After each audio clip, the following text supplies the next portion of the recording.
Good evening, everybody. Welcome to our bi-monthly leadership webinars, Bridging the Info Gap. I'm Ward Blackwell, the Executive Director of the Pennsylvania Dental Association and your host for this evening. I do apologize, I'm getting over a cold, so if my voice is a little rough, just bear with me. As always, we start out with some basic instructions for how this is going to work. You, as the audience member, are in listen-only mode. You cannot turn on your camera or your microphone. You can, however, ask questions of any of our panelists, and there will be an opportunity to do so later in the webinar. You do that by looking over in that control panel, which should appear on the right-hand side of your screen, clicking on the box that says questions on the little triangle next to it. It opens up a dialogue area where you can type in your question. We'll read them live and direct them to the appropriate panelists. We are tonight going to take a few questions that were submitted in advance, specific to our tripartite conversion process. But if you have more specifically related to those, I would encourage you to get them in early, and you can type in your questions at any time during the webinar from now on, and we will take them in order. But we will have the section dedicated to tripartite conversion questions first. So now's a good time to get those in if you have one. With that, we're going to get to the important part here, the commercial, if you will. Our sponsors for tonight, as always, the PDA Member Advantage Program, which is overseen by PERC, a subsidiary of PDA, is our sponsor, and two of the PDA Member Advantage companies that have new endorsements are specifically being highlighted tonight: iCore RX, our e-prescribing solution from our company iCore, which has a whole lot of great cutting edge tech and software products. Encourage you to look at this in particular because it's been endorsed by, I think, over 20 dental associations overall. Great way to meet your e-prescribing needs. And also a new endorsement, Whiteboard Marketing. This is a company that helps you with managing reviews on social media, both positive and minimizing the negative aspects of negative reviews. Great product, highly recommended by our PERC board members who are, like you, practicing dentists and PDA members. With that out of the way, I'd like to introduce tonight's panel. Joining us tonight, Dr. Jim Boyle, our ADA trustee, Dr. Darleen Oleski, who is the chair-elect of ADPAC, Dr. Eric Shirley, who is a representative on the Council on Dental Benefits and Practice at the ADA level, Dr. Cary Limberakis, your PDA president, Dr. Ted Rockwell, PDA president-elect, Dr. Nipa Thakkar, chair of the Mental Health Task Force for PDA, Dr. Linda Himmelberger, the chair of our Governance Task Force, and Jennifer Rawson, PDA's legal counsel. Ladies and gentlemen, that is tonight's panel. And I don't know that Dr. Boyle has been able to log on with us yet. We might have to go a little out of order here. Michelle, if you don't mind, I think we will do that and just skip over to Dr. Oleski and let her kick off with our ADPAC report. Dr. Oleski. Hi, everybody. Welcome to the webinar. I wanted to talk to you guys a little bit about what we did at our ADPAC board meeting 2 weeks ago, and I wanted to let you know how much ADPAC is fighting for you. Next slide. I'm going to start with a quote. We in America do not have a government by the majority. We have a government by the majority who participate. Next slide, please. This statistic was really kind of startling to me, and I think it really speaks to maybe some of our issues when all of us are feeling like, who can we vote for? Where we don't love this candidate, we really don't love this candidate either, and why is that all happening? So this is a little bit of an example. You have a potential population of a district of 700,000 with 77% in voting age. 64% of those people are registered to vote, and 56% of registered voters vote in general elections. I think the startling thing that comes up from this information is that if you look at Republicans and Democrats in the primary, you only have about 13% of people voting. And to me, that's really startling, and I think it's unsettling, because that's where we decide who's going to be in the general election. So I'm going to make my pitch now. Please, everyone, be a registered voter if you're not. I'm sure all of you are, but encourage other people to become registered voters.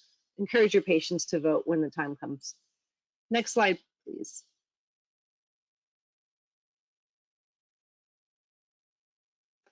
AdPac has a number of functions, 5 functions that we do. Primarily, of course, our goal is to raise money, and our goal is also to distribute that money. And how do we distribute that money? Well, we talk to your representatives, which in our case is Dr. Lauren Yap now. So each of the 17 districts has a representative. So we talk to the representatives. Those representatives go back and talk to the contact dentist within that state, the executive director within that state, and then the decision is made if a contribution should go to that candidate.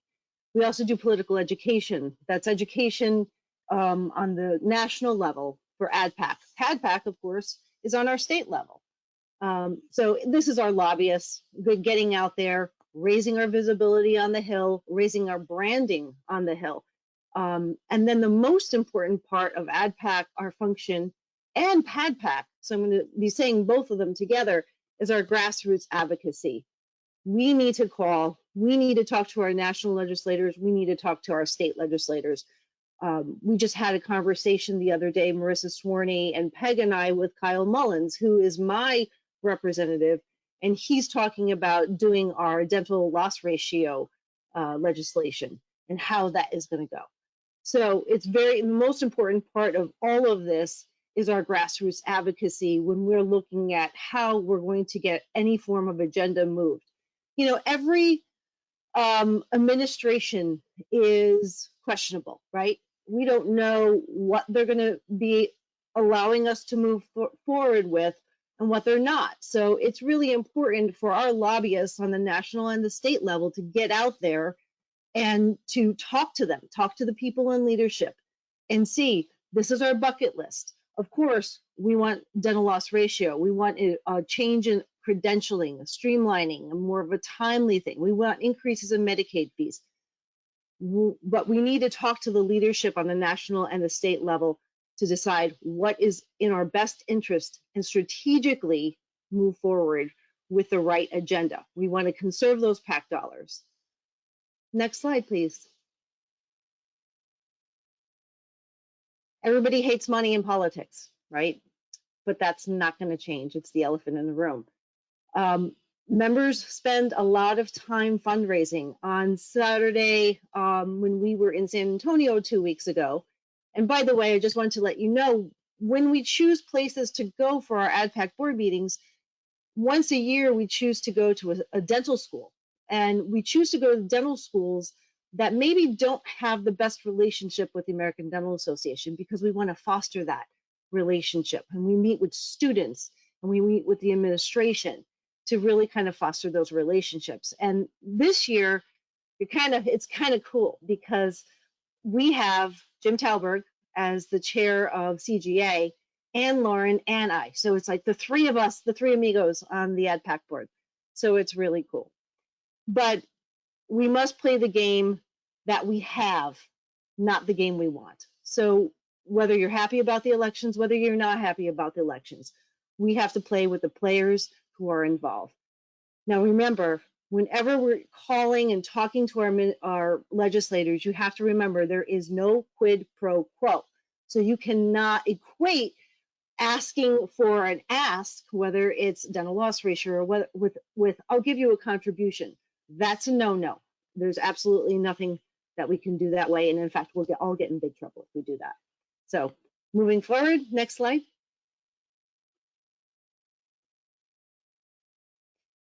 Philosophy of giving. AdPac works with the states and local dentists to determine what incumbents and potential candidates should receive the AdPac dollars.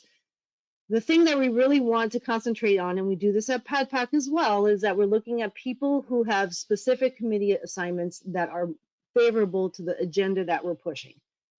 What legislators are more accessible than others? Who are in leadership positions? Who likes to work with us for dental issues, who's been favorable working with us for dental issues. And the big one, and something that I'm very passionate about, is alignment with the ADA core values. In the past, there may have been some situations that we have not been all thrilled about, but moving forward, each ask is looked at under that microscope. And again, next slide.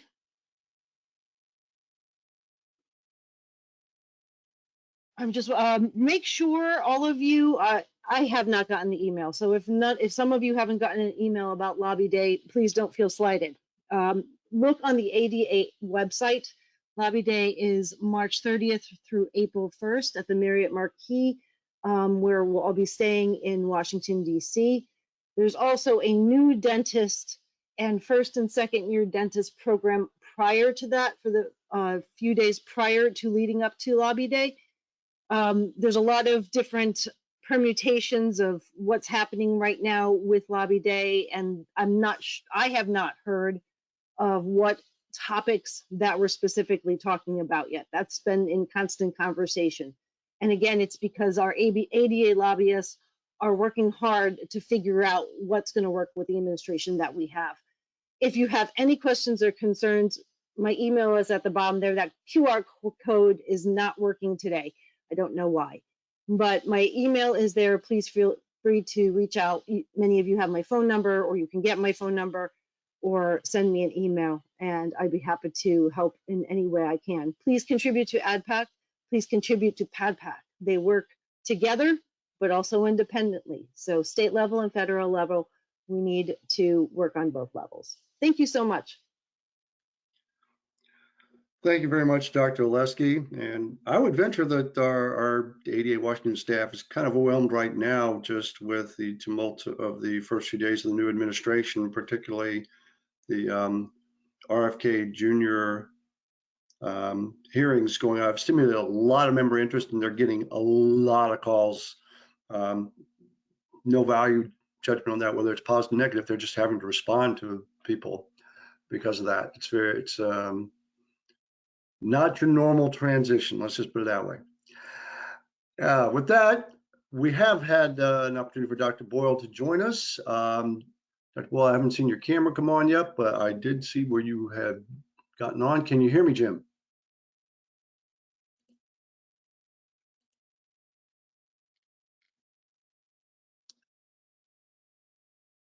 I see you now. Don't hear you yet. How about now? Can you hear me? There we go. All right, good. The floor is all yours. Thank you, thank you. Just to dovetail a little bit on Darleen's presentation, the board had our annual retreat this past late January in Santa Fe, New Mexico. We had a very nice presentation from Jim Schultz, Vice President of Government Relations at the ADA, and it was specifically regarding what to look forward to with the most recent election results. And I was very pleased to hear that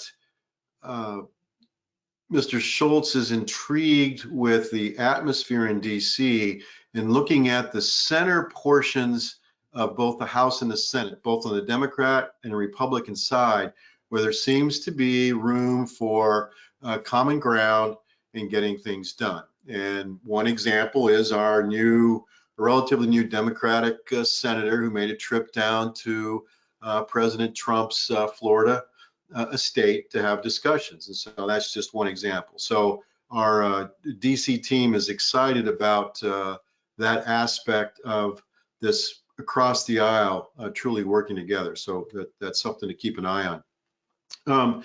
I just returned from the Yankee Dental Conference in Boston. Wonderful meeting. Met a lot of good people. And just to share with you some of the points of interest that our District 1 colleagues have, and one of them was fluoride. They truly want to see the ADA continue to hammer away at the public and our legislators regarding the fluoride issue, which the ADA is doing.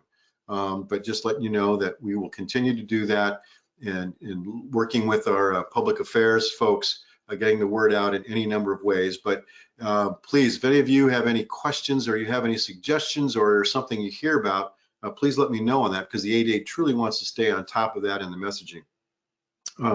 Getting back to the government relations aspect, the ADA did approve funding. There was a rumor that there was not going to be any funding for SPA, our state public affairs program, and there is. The Board of Trustees has approved that, and we will continue to move forward because that is one of the key factors in terms of member benefit in having work done with our legislators to move things forward. So you're going to see continued funding from the SPA program.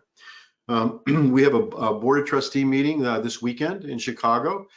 This will be our last board meeting at the current ADA building.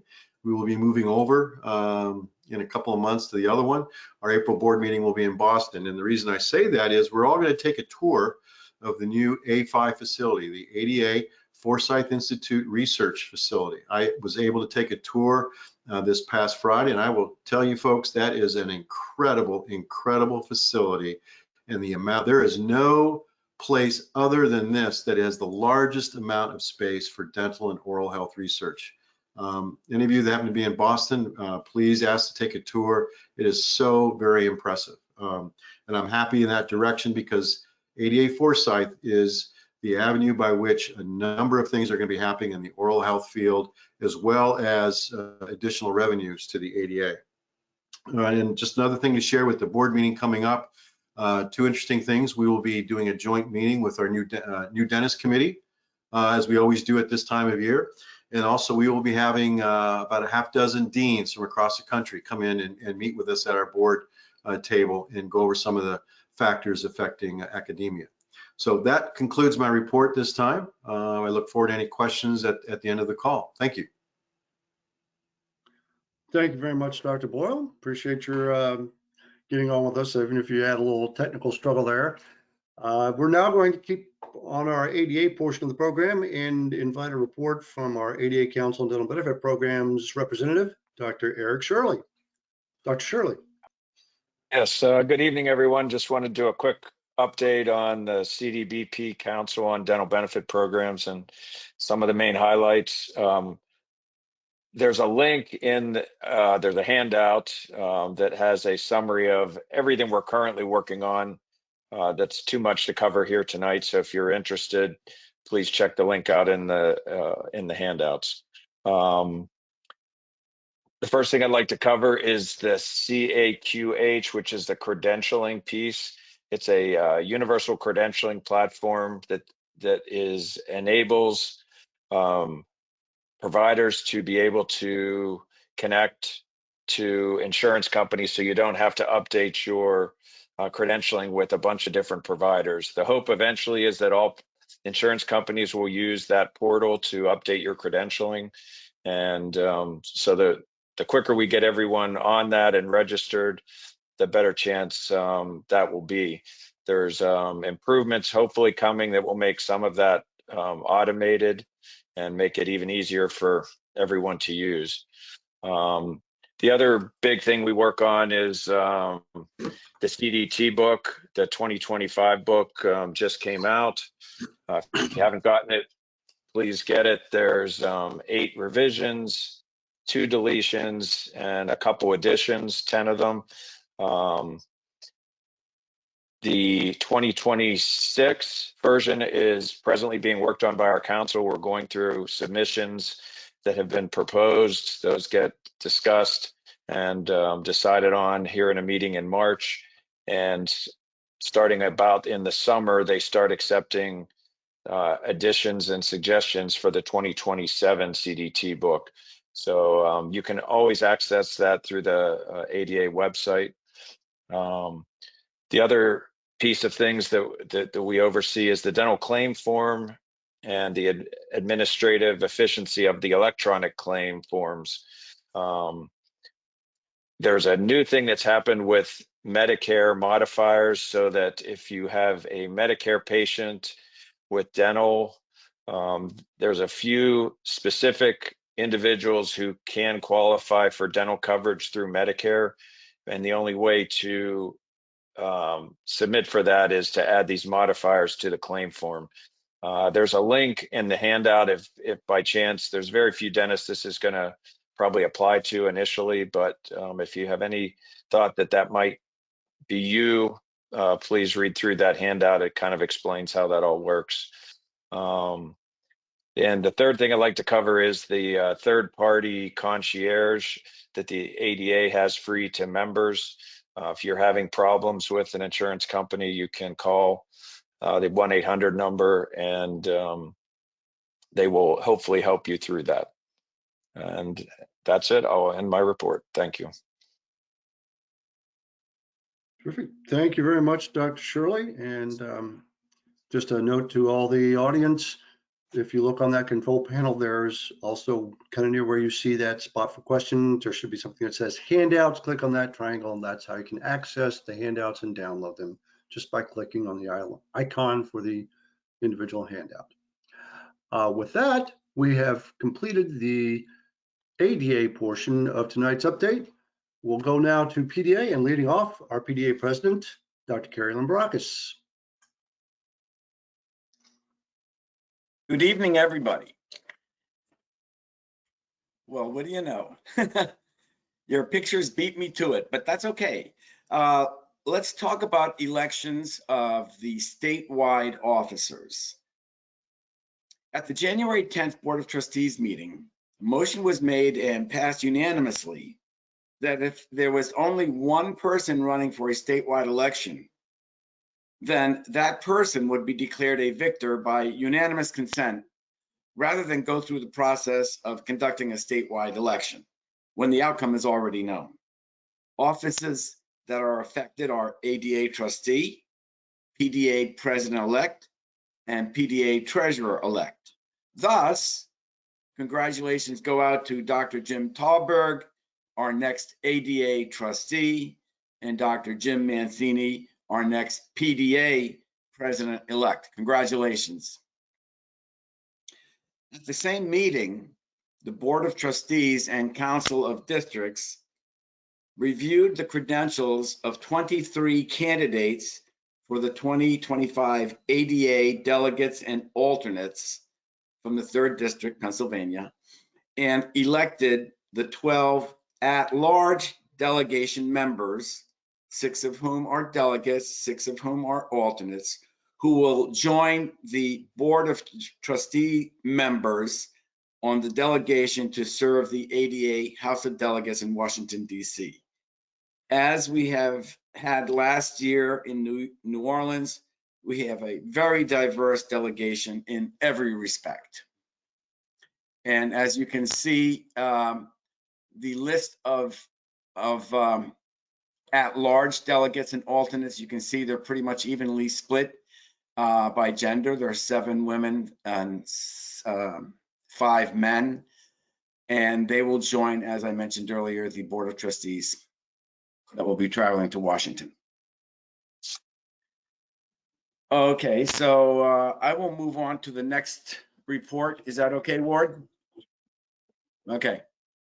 Now I'd like to introduce PDA President-elect, Dr. Ted Rockwell, who will assist me in telling you about the 2025 Pennsylvania Dental Meeting. And Ted, if you don't mind, I'll lead off.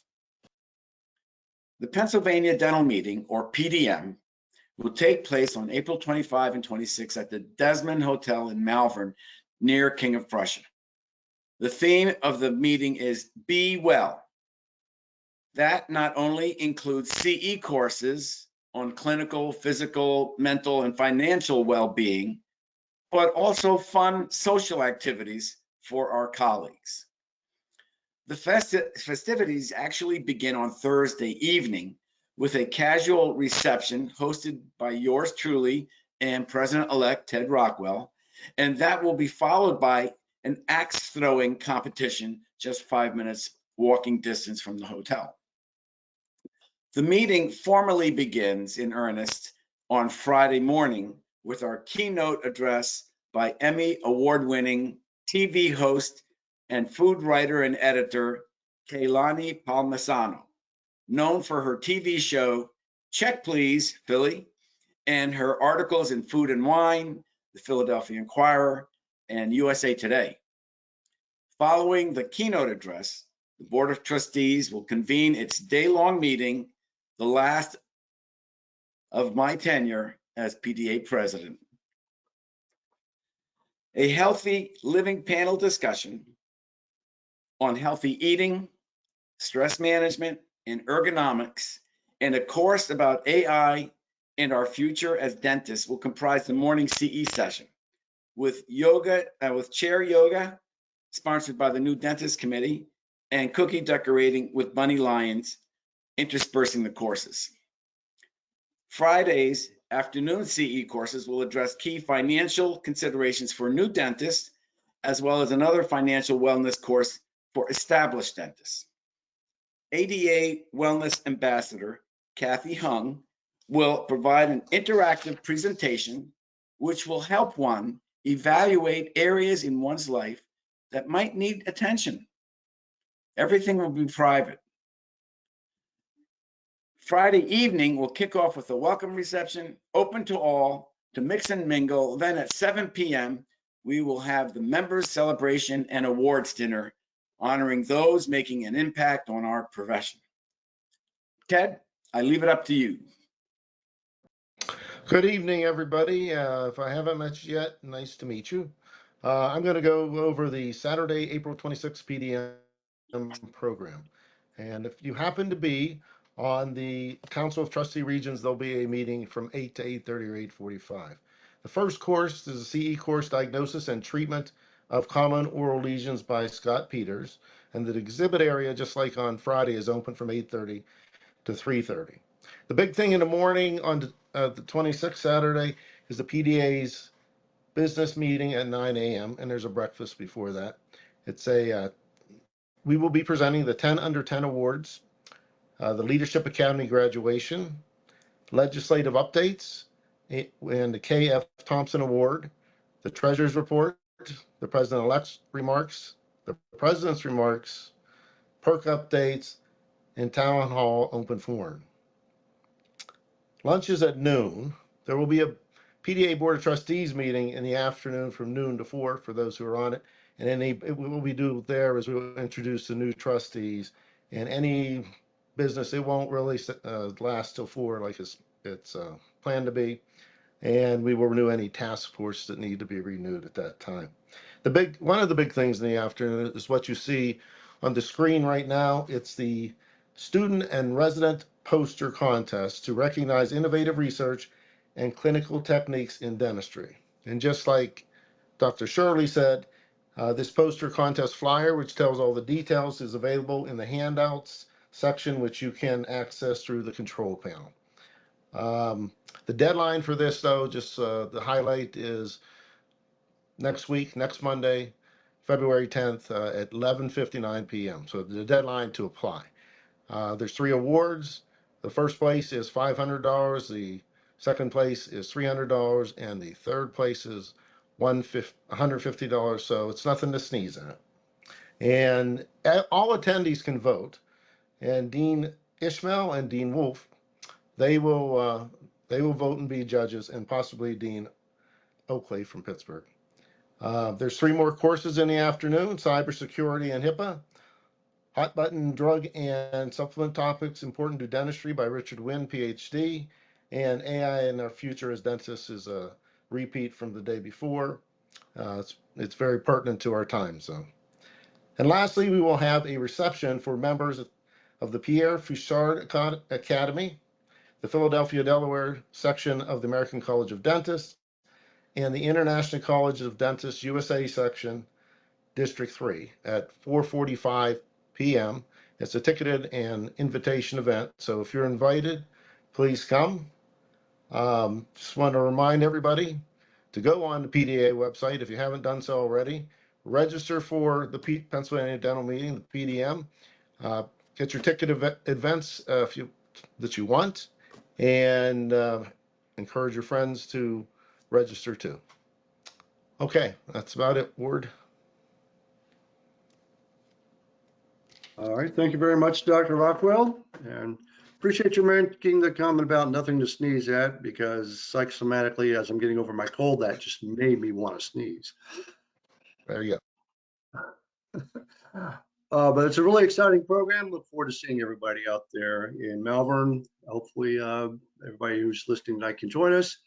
And the inspiration for that Be Well theme, I think, arose out of the emphasis PDA's put on mental health and wellness, which began with the formation of the Mental Health Task Force. And we have a report now from the chair of that group, Dr. Nipa Thakkar. Hi, everybody. I hope you're all having a good evening, and thanks for giving me just a few minutes. So yes, just like Mr. Blackwell said, we launched the first year of the Mental Health Task Force last year, and Dr. Limberakis granted us the extension for this year because our work was not yet done, and so we're very excited to share some of the hard work of this task force on your behalf. So one of the first things we did was create a resource page of mental health crisis contact numbers for every county in our state. So that's readily available at padental.org. So please take a look, have that on hand. It may not be you, it may be a colleague, a friend, a nearby practitioner that needs a connection. And so when that's necessary, just make sure that you have that available to you. It's a good list of numbers. There's also additional resources information available on the PDA website and also on PDA Go. So we're continuing to update as resources become available. So please take a little bit of time to just navigate to that corner of the website and get yourself familiar with that. We also created the Mental Health Matters newsletter and articles within the PDJ. And so there's been a series of articles related to, anxiety and burnout and practice transitions and really, and time in service, and all of the mental health sort of ramifications of us being human. So we hope to continue doing that on your behalf and sharing sort of the good, bad, and the ugly. So sometimes these things are light and funny, and sometimes they hit home and hurt. But in all aspects, they are truthful and important, and they help shed a light on what some of your colleagues might be going through. So we feel very strongly about continuing the work with the Mental Health Matters newsletter. We, are encouraging participation with videos, posts, and social media postings related to wellness at work. So we're really looking forward to continuing and growing that to being something more robust. So just small snippets of maybe things you do at work to decompress. A small example, when I worked in a practice out in Wellsboro, we did 10 squats between every patient. It was just a tiny little thing. And, at first it was like, oh my gosh, what a chore, but it ended up being quite fun. And at the end of the day, you've got 100 squats done. So that's not too shabby, and actually it's quite nice for your mental health as well, just to know that you've accomplished something, not only for the people you serve, but for yourself. So it was a nice little ad. So little things like that. So we're hoping to, again, grow that into a more robust channel or avenue for our member dentists to share things they do for wellness at work. We're definitely making resource flyers available for all of our mental health resources at our PDA events, including a very cool activity that we've incorporated into the Vacation CE, and we're hoping to continue to incorporate into all of our future PDA events, and that's our Let's Talk raffle. So our Let's Talk raffle is simply an activity and exercise. It is elective, it's not mandatory. Ask a question, what was a highlight of your week? What was a low light of your week? Ask a question of a colleague that you may not otherwise know. It is anonymous. You do not have to interview someone, for example, if you will, and disclose who that individual is. The goal is to begin conversation, is to start talking to one another about maybe the things that we're not too proud to share, or that have been hard or weighing heavy. So just to take that moment and say, what's been great? And like, what do you think that you could have done better? And so completing that small activity gets you a chance to win some cool raffle prizes. So we're really looking forward to doing that so that we can all get to know one another, and that we all know that if and when the time comes we need a hand, that there are many available to us. So I think that's key here. Also, 2 of us from the Mental Health Task Force attended the 2023 ADA Health and Wellness Conference in Chicago. That was very helpful. That actually helped launch a lot of these initiatives, some of those ideas and thoughts. So that was a very helpful tool that the ADA provided back in 2023. And then the last thing I'll share is that the ADA just made available complimentary to all of its members the resource Talkspace Go, which is a mental health resource, which is phenomenal. So I encourage you all to take a moment to look that up and see what that looks like for you, and that is support and counseling for anyone who needs just a little bit extra, just a little bit of time, a little bit of focus. And I think that's all of us some days. So it's a great resource. Very thankful for the ADA for doing that for us. And that's it. If there's any questions, I'm happy to take them. Awesome. Thank you very much, Dr. Thakkar. It really has been cool to see just how many resources have sprung up between ADA and PDA over the last year. Really, just the really phenomenal support for the members who need it, and for those of us who just could use a little break once in a while mentally. We're now going to turn to the topic du jour, if you will, our PDA tripartite conversion, which is a product of the work of the Governance Task Force chaired by Dr. Himmelberger. And she and our PDA legal counsel are going to briefly remind us where we stand on that and take some questions. Reminder to all the audience, if you have a question for the task force, Dr. Himmelberger, Ms. Rawson, or for any of our panelists, please type them in the question box. We have some that were pre-submitted that we'll be addressing first, but we'll get to as many of the live ones as we possibly can. With that, Dr. Himmelberger, take it away. Great, thank you. And Ward will also be chiming in on answering some of these questions that you all were good enough to send ahead of this webinar tonight. To date, you all should have received the toolkit. And I know that for those trustee regions who are going to be having additional trustees, those trustees have already been selected and they will take office at the PDM in April. So second trustee region will have 2 additional trustees. 10th region will have 1 new additional trustee, and the 5th trustee region will have another additional trustee. Which takes me to a question that was submitted ahead of time by David Schimmel. He asks, since we are going to have more trustees, have we made the numbers more equal, like the House of Representatives, or is the new representation more like the Senate? And I would say, when I answered David online, that I think we really have something of a hybrid at this point at the Board of Trustees. In our bylaws, in section 3.4.2, laying out the formula for describing the numbers of trustee regions, it was the belief of the committee that we should keep the trustee regions as they are currently constructed. Now, part of that is because it became evident to the task force very early on that if you've seen one trustee district, trustee region, you've seen one trustee region, and that every trustee region in the Commonwealth does business a little bit differently, that things have evolved over the decades of their existence, and that it's obviously something that the members of that area felt worked best in their particular region, their particular local.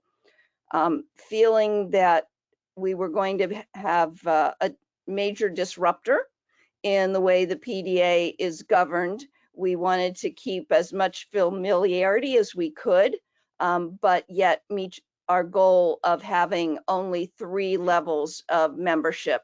So ADA, PDA, and now the tripartite locals. The districts as a billing and governing entity will no longer exist. They will exist as a representational entity. But in an effort to try to have representation that's tied to membership, each trustee region that has at least 600 members will get an additional trustee. And for the additional 400 members over that, they will get yet another trustee, which is how the second trustee region ends up with 3 trustees. We based our calculations on the region's membership as of 2022.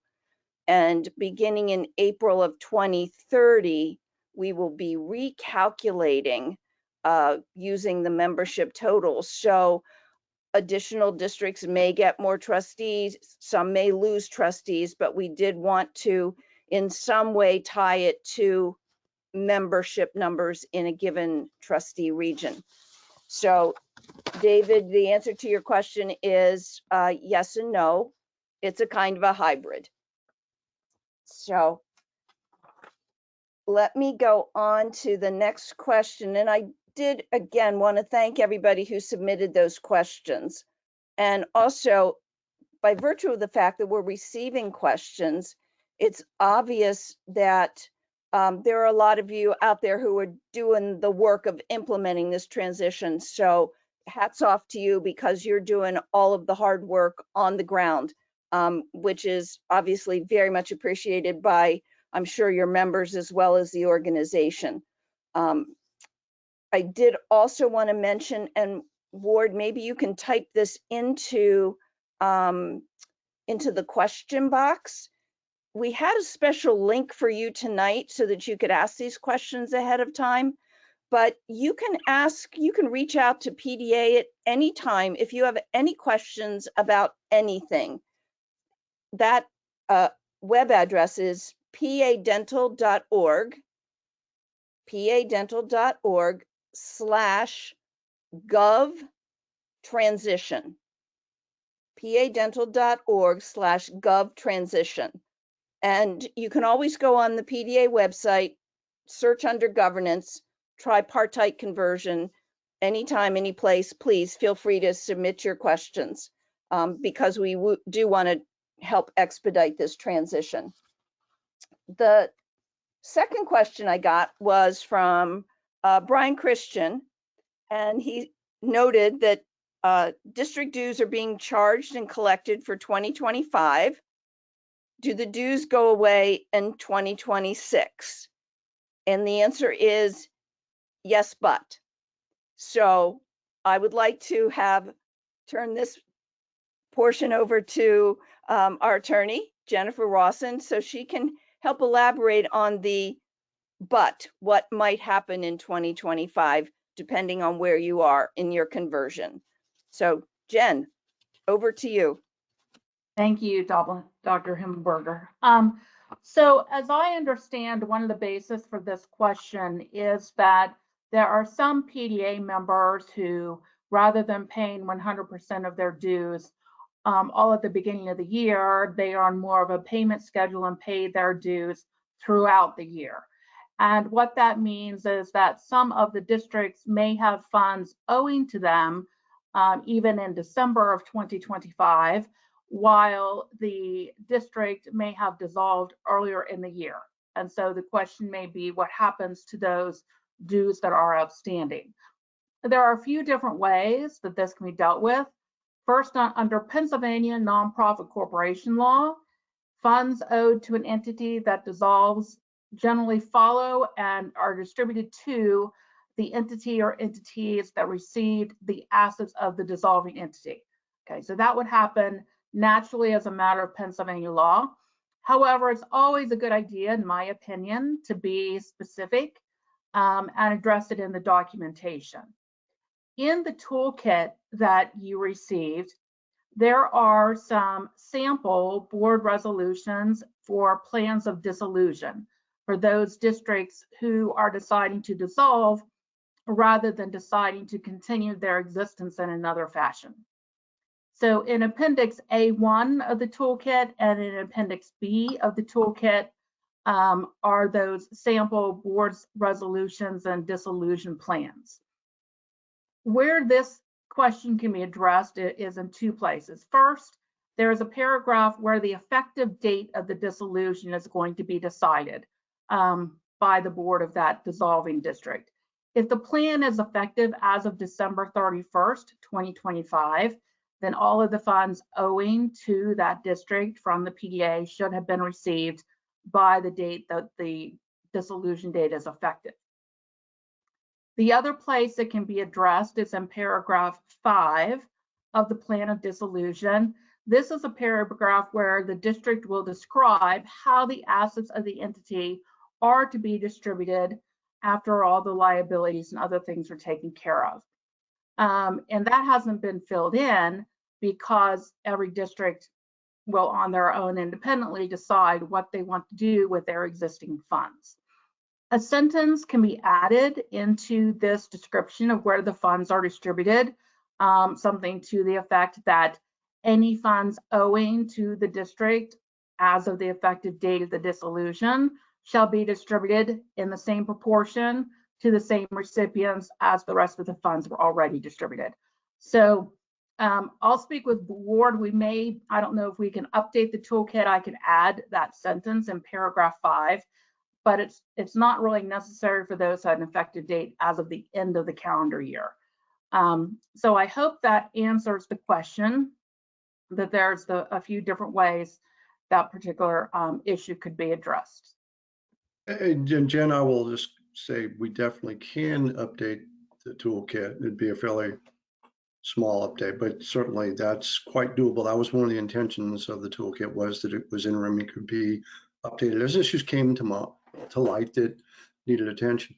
I do want one clarification. It may seem kind of obvious, but if in fact a district society doesn't dissolve but chooses to convert into something else, such as like a study club, and perpetuates its existence but just no longer part of the PDA governance structure, those dues dollars can still go to that successor entity, correct?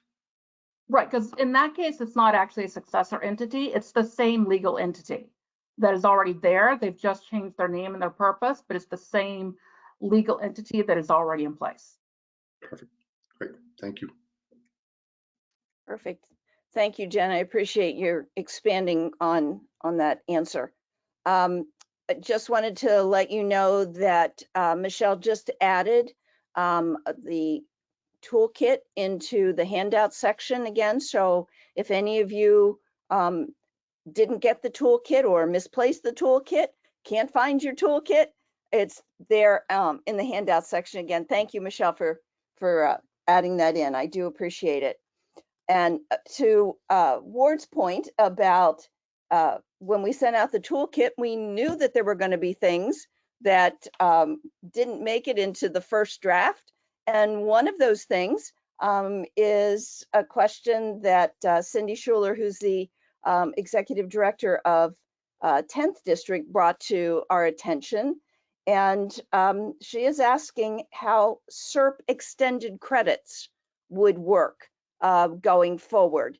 That currently there are locals and districts who fall under the umbrella of PDA or their district for having SERP recognition. So Ward, I know that you've been working on an answer to Dr. Schuler's question, and when we get that answer fleshed out, I do think it's something that we will need to add into our toolkit just to make sure that we have that particular aspect covered as well. Yeah, and it's fairly straightforward to some degree.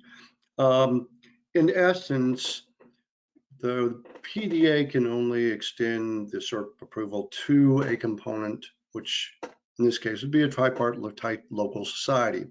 In most cases, that's what we are now considering local societies, but it will likely be in some cases where all those tripartite locals come together and essentially become one big local that's the same as the district that was there before. And in the 10th, we know it's kind of working in reverse because of the way their local societies run. They're essentially study clubs already. So the 10th will wind up being the tripartite local. Where it gets kind of iffy is, since PDA can't extend approval to anybody but a component, the question was approached, can a component extend approval? And they really can't. The option is really for a society that's not directly part of the PDA governance structure, in 3 levels, basically would need to have a co-sponsorship from another society, which is problematic in multiple ways, but it's potentially doable. But even that can be a problem because the EAP or extended approval groups can't do the co-sponsorship. It would have to come from the direct approval group, which is PDA. PDA is really not in a position to do that for multiple programs. I mean, one here, one there, no problem, but it's pretty time consuming if you have to do a lot. And that would involve probably having to get funding and another part-time person to work on that. So it's unlikely. Now, are there workarounds? Sure. You can essentially wind up making it a program of whatever group really is going to put their name on it and offer the credits, and just kind of hide the fact that it's actually another group that's ultimately doing all the work. Or groups can look at alternatives such as the PACE program. They have a local approval process. It's actually much less burdensome than the ADA CERT process. But when it gets right down to it, ultimately, there's ways of working around this, and there are alternatives available. But direct extended approval from PDA to anything other than that 3rd level entity, what will be a tripartite local when this all shakes out, isn't really an option anymore.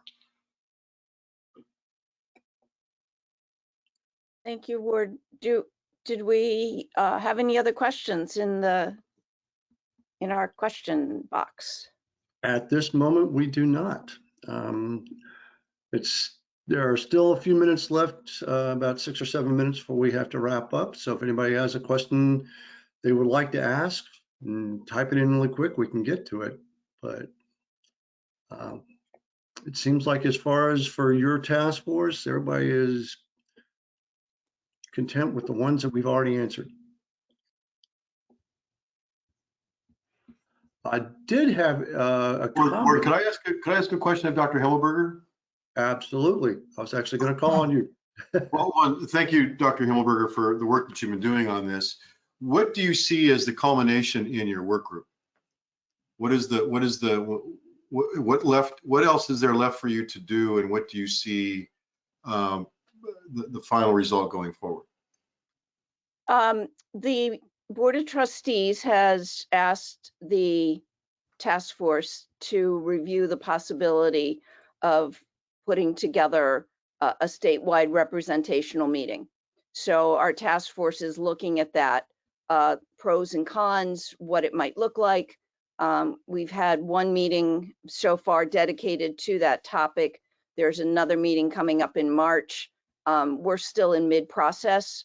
I don't know where it's going to end up, but it is being robustly discussed at this point.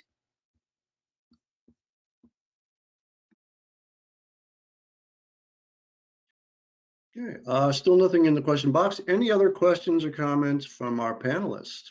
Dr. Himmelberger. I just wanted to, I'm not sure that the folks who are tuning in got the deadline date for submission for the poster contest. I think the deadline that Ted pointed out, I think, was different than the one on the poster. And Michelle had put some information about that into our little chat box, but I just wanted the whole group to see that the deadline date is changed to March 24th.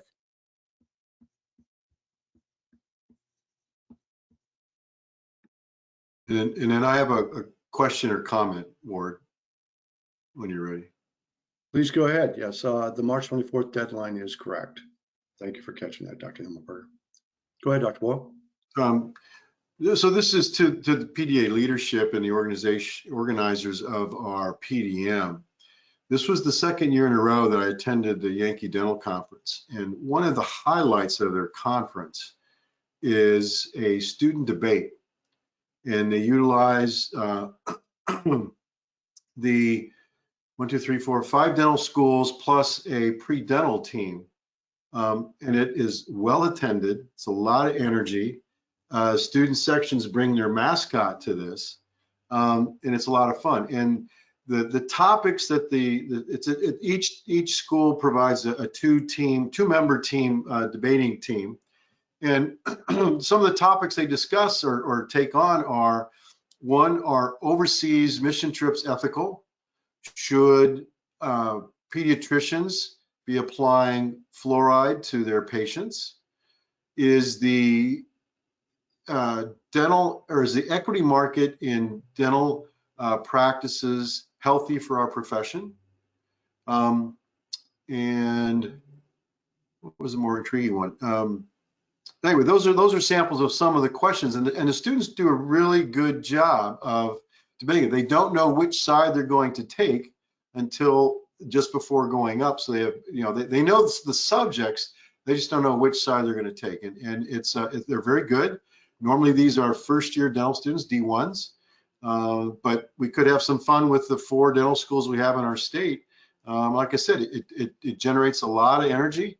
It's a lot of fun, and then they have like a little reception afterwards, meeting with not only the students and the faculty that attend, as well as any members of the profession that wish to attend. So it's a lot of fun. So I just throw that out there as something else to potentially add. I know it's a tight schedule, but this was a lot of fun, and it's always the highlight of the Yankee Dental Conference. So Ward, I'd like to comment on that.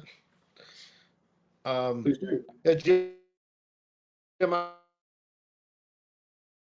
I'd like to look into that for the next PDM with the planning committee, and we'll get your input and advice on that when we do that. Okay, so that's a good idea. I was sending you a message back when Linda was pointing out. I saw the March 24th deadline too, but I saw it at the last minute. So thanks for pointing that out, Linda. I had an old flyer beside me and I wasn't reading one on the screen. So thanks a bunch. But Jim, yeah, it's a great idea. We'll look into it and get your advice, okay? For the PDM next year. Thanks. Yeah, and I would just add in that when I was there last year, it was so much fun. To Jim's point, energy on steroids. The students were having a great time. It's a lot of fun. And we have enough dental schools to make it happen. That we do. Certainly, it's viable, I think, for the PDA to at least be looking at for the future. Okay, folks, it's now getting very close to the bottom of the hour. About time to wrap things up. Appreciate all the audience members for joining us tonight. Those of you who asked questions, thank you very much. We'll be happy to follow up with you if you want to submit to that address, which I put in the chat because it won't go in the questions. Just a reminder, these webinars are recorded, so anything you missed, you want to review, you can always go back and look at it, and please let your colleagues know. They can go on the video library on the PDA website and access webinars, Front Street 411, and all kinds of other great video content there. And just have to log in with your member credentials. Thank you once again for our panelists. It was terrific information tonight, as always. We appreciate your taking your time, and we hope that everyone will join us in 2 months. Quick little scheduling note, April 1st would normally be the date, that first Tuesday of the month, every other month, but because that happens to fall on the date where the ADA Lobby Day is going to be wrapping up, and a lot of our leaders will be attending, and we hope a lot of you will be as well. We're going to push things back 1 week. So April 8th is the next Leadership Series webinar, Bridging the Info Gap. One more thank you to our panelists tonight. Thank you to the audience for joining us. Hope everybody has a wonderful evening, and enjoy that game next week. Go Birds. Good luck. Good night, everyone. Behave. See ya. All right.